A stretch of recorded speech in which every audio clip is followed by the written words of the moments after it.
Vijayawada municipal స్టేడియంలో స్వాతంత్ర దినోత్సవ వేడుకలు ఘనంగా జరిగాయి. ఏపీ సీఎం చంద్రబాబు జాతీయ జెండాను ఆవిష్కరించారు. అనంతరం పోలీసుల గౌరవ వందనం స్వీకరించారు. ఇక సిహెచ్ సూర్యప్రకాశరావు, జిల్లా సహాయక అగ్నిమాపక అధికారి, విజయవాడ. అగ్ని ప్రమాదాలు, ప్రకృతి విపత్తులు మరియు రోడ్డు ప్రమాదాల నుండి ప్రజల ప్రాణ ఆస్తి నష్టాలు నివారించడంలో వీరి పాత్ర గణనీయమైనది. ఈ సంవత్సరంలో ఇప్పటి వరకు 9441 అగ్ని ప్రమాదాలు మరియు ఎమర్జెన్సీ కాల్ సంభవించగా అందులో 151 మందిని అగ్ని ప్రమాద, వరదలు మరియు ఇతర విపత్తుల నుండి రక్షించారు. ప్రజల విలువైన ప్రాణాలను కాపాడడంతో పాటు 524 కోట్ల విలువైన ఆస్తి నష్టంను నివారించింది అగ్నిమాపక శాఖ. అదిగో ఇప్పుడు మన ముందుకు వస్తోంది ప్రణాళిక శాఖ శకటం P4 పేదరిక నిర్మూలనకి వినూత్న కార్యక్రమం. స్వర్ణాంధ్ర కలను సాకారం చేయాలనే దృఢ సంకల్పంతో అహర్నిశలు శ్రమిస్తోన్న మన గౌరవ ముఖ్యమంత్రి వర్యులు శ్రీ నారా చంద్రబాబు నాయుడు గారు పేదరిక నిర్మూలనకై దేశంలోనే కాదు ప్రపంచంలోనే కని విని ఎరుగని రీతిలో ఒక బృహత్తర స్వచ్ఛంద కార్యక్రమం P4 కు శ్రీకారం చుట్టారు. ప్రభుత్వ, ప్రైవేట్, ప్రజల భాగస్వామ్యం పేరట చేపట్టిన ఈ కార్యక్రమంలో రాష్ట్రంలోని నిరుపేదలైన 20% కుటుంబాలను గుర్తించి వారిని బంగారు కుటుంబాలుగా, సహాయం చేసే వారిని మార్గదర్శకులుగా గుర్తించారు. ఇప్పుడు మన ముందుకు వస్తోంది ఆంధ్రప్రదేశ్ రాజధాని ప్రాంతాభివృద్ధి ప్రాధికార సంస్థ APCRDA శకటం. అమరావతి కాలాతీత వారసత్వం నుండి ప్రపంచ స్థాయి భవిష్యత్తు వరకు ఆంధ్రుల కలల రాజధాని, ప్రజా రాజధాని అయిన అమరావతి నగరాన్ని కేంద్ర ప్రభుత్వ సహకారంతో రాష్ట్ర ప్రభుత్వం శరవేగంగా నిర్మిస్తోంది. ఓవైపు ఆంధ్రుల చరిత్ర, ఆత్మగౌరవం, స్థానిక సంస్కృతులను ప్రతిఫలింపజేస్తూనే మరోవైపు అత్యాధునిక సాంకేతికతను వినియోగిస్తూ పూర్తి పర్యావరణ సహితంగా హరిత రాజధాని అమరావతిని ప్రభుత్వం నిర్మిస్తోంది.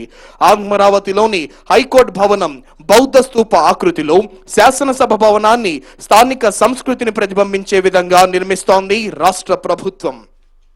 ఇప్పుడు మన ముందుకు వస్తోంది పరిశ్రమల శాఖ శకటం. స్వర్ణాంధ్ర 2047 ప్రతి భాగస్వామి భవిష్యత్తును నిర్మించే వేదిక. ఈజ్ ఆఫ్ డూయింగ్ బిజినెస్ లో అగ్రస్థానంలో ఉన్న రాష్ట్రం ఇప్పుడు స్పీడ్ ఆఫ్ డూయింగ్ బిజినెస్ లో ముందుకు దూసుకుపోతోంది. ఇందుకు నాంది పలికేలా రాష్ట్రంలో వివిధ రంగాలలో అభివృద్ధి కోసం 25 నూతన పాలసీలను రూపొందించింది మన చంద్రన్న ప్రభుత్వం. అమరావతిలో రతన్ టాటా ఇన్నోవేషన్ హబ్ ఏర్పాటు చేయడానికి సన్నాహాలు జరుగుతున్నాయి. దీనికి అనుసంధానంగా రాష్ట్రంలో మరో 5 ప్రాంతాలలో కేంద్రాలను ఏర్పాటు చేయడం జరిగింది. ఈ ప్రభుత్వ హయాంలో మొత్తం 10,06,799 కోట్ల పెట్టుబడిని పెట్టడం జరిగింది. ఇప్పుడు మన ముందుకు వస్తోంది పౌర సరఫరాల శాఖ దీపం 2 శకటం. పేద కుటుంబాలకు ఏడాదికి ఉచితంగా 3 గ్యాస్ సిలిండర్ల పంపిణీ.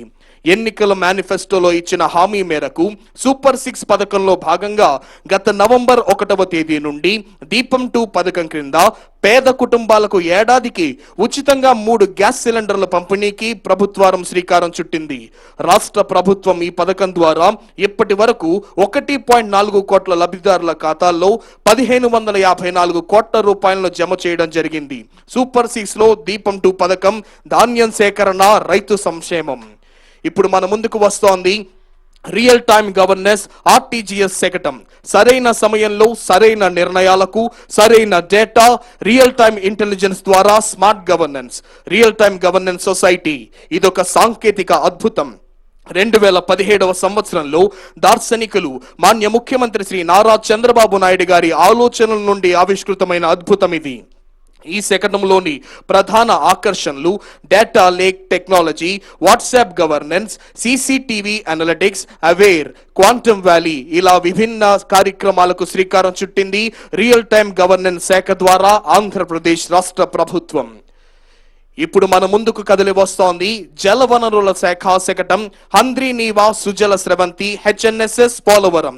తీవ్ర కరువు నుండి రాయలసీమను కాపాడటానికి వృధాగా సముద్రం పాలవుతున్న కృష్ణా జలాలను రాయలసీమకు తరలించి ఎడారిగా మారుతున్న రాయలసీమను సస్యశ్యామలం చేయటానికి దివంగత ఆంధ్రప్రదేశ్ మాజీ ముఖ్యమంత్రి శ్రీ నందమూరి తారక రామారావు గారు హంద్రీనీవా సుజల స్రవంతి ప్రాజెక్టును నిర్మించడానికి సంకల్పించారు.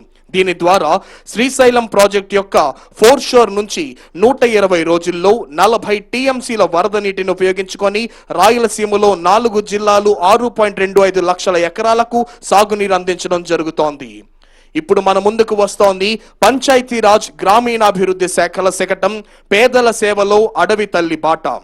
మహాత్మా గాంధీ జాతీయ గ్రామీణ ఉపాధి హామీ పథకం క్రింద ఆంధ్రప్రదేశ్లో చేపట్టిన ప్రతి పని పేదల కోసమే. నైపుణ్యం అవసరం లేని గ్రామీణ ప్రయోజనాలకు ఏడాదికి కనీసం 100 రోజుల పని కల్పిస్తూ మరోవైపు మౌలిక సదుపాయాల ఏర్పాటుతో గ్రామీణ ముఖ చిత్రాన్ని మార్చివేస్తోంది మన చంద్రన్న ప్రభుత్వం. ముఖ్యంగా మారుమూల గిరిజన ప్రాంతాల్లో ఉండే ఆదివాసీ గిరిజన ఆవాసాలకు అడవి తల్లి బాట భావనతో రోడ్లు, సిమెంట్ రోడ్లు వేసి వారి ఆరోగ్య ప్రమాణాలను పెంచుతోంది గౌరవనీయ ముఖ్యమంత్రి గారి నేతృత్వంలో ఆంధ్రప్రదేశ్ రాష్ట్ర ప్రభుత్వం. ఇప్పుడు మన ముందుకు వస్తోంది స్వచ్ఛాంధ్ర కార్పొరేషన్ శకటం. భారతదేశం స్థిరమైన అభివృద్ధి లక్ష్యాల దిశగా ముందడుగులు వేస్తోంది. ఇందులో పర్యావరణ పరిరక్షణ, బాధ్యతాయుత వినియోగం, వ్యర్థాల తగ్గింపు వంటి అంశాల యొక్క ప్రాధాన్యతనిస్తోంది. ఈ లక్ష్యాల్లో భాగంగా ఆంధ్రప్రదేశ్ ప్రభుత్వం ఘన మరియు ప్లాస్టిక్ వ్యర్థాల నిర్వహణలో ముందడుగులు వేస్తూ లక్షిత కార్యక్రమాలు ప్రారంభించింది. స్వచ్ఛ భారత్ మిషన్ 2.0, స్వర్ణాంధ్ర, స్వచ్ఛాంధ్ర కార్యక్రమాల్లో భాగంగా రాష్ట్ర ప్రభుత్వం ప్లాస్టిక్ రహిత సెక్రటేరియట్ కార్యక్రమానికి శ్రీకారం చుట్టింది. అదిగో ఇప్పుడు మన ముందుకు వస్తోంది అటవీ శాఖ శకటం. హరితాంధ్ర, వన్యప్రాణి సంరక్షణ, సుస్థిర అభివృద్ధి అటవీ శాఖ లక్ష్యం. ఆంధ్రప్రదేశ్ రాష్ట్రం విశాలమైన సముద్ర తీరం, సమృద్ధిగా ఉన్న అటవీ సంపద, విభిన్న జీవ వైవిధ్యంతో ప్రసిద్ధి చెందింది. రాష్ట్ర అటవీ శాఖ పర్యావరణ సమతుల్యం, వాతావరణ సహన శక్తి, ప్రజల జీవనోపాధి